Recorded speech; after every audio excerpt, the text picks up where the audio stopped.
อนหอดปันกันกลับมากลับไปเอาเสื้อขาดผ้าบาไหลน้ำตาไหลย้อยยาบางเทือก็ให้บางเทือก็ยิ้มไปน้ำทางเป็นชีวิตห่างๆอำนวยการสร้างโดยเธอ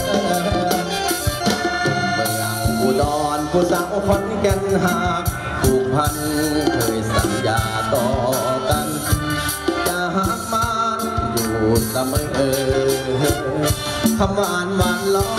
มจนยอมทุกอย่างเพื่อเธอมารู้ตัวว่าเธอว่าตอนที่เธอมีแฟนมาความฝันแพ้บางทุกอย่างก็เป็นพันเส้นทางรักเจอซอยตันเสมอส่วนนี้เดินปลูกความรักหาจะกลายเป็นบ้าย้อนเสียใจแบบคนความหมายไม่ต่างกับนายจากโลกนี้อุดรหอดปันกันแฟนเก่าผู้ใดเป็นผลงานจากใครที่บ้านเจ้าของบอกจำได้ผู้สาวคนแก่นเขามอบให้คนแดนพามีอุดรคนนี้ก็คือของฝากจากคนหลายใจ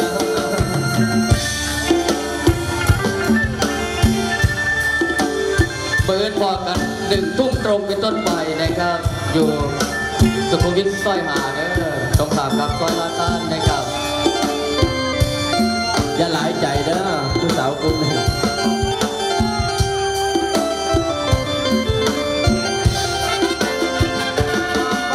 เพบางทุกอย่างก็เป็นพันเส้นทางรักเจอซอยตันเสมอส่วนนี้เดินถูกความรักพาจนกลายเป็นบ้าย้อนเสียใจอยู่แบบหมดความหมายไม่ต่างกับตายจากโลกนี้อย่างจากอุดรหอดปันกันแฟนเก่าผู้ใดเป็นผลงานจากใคร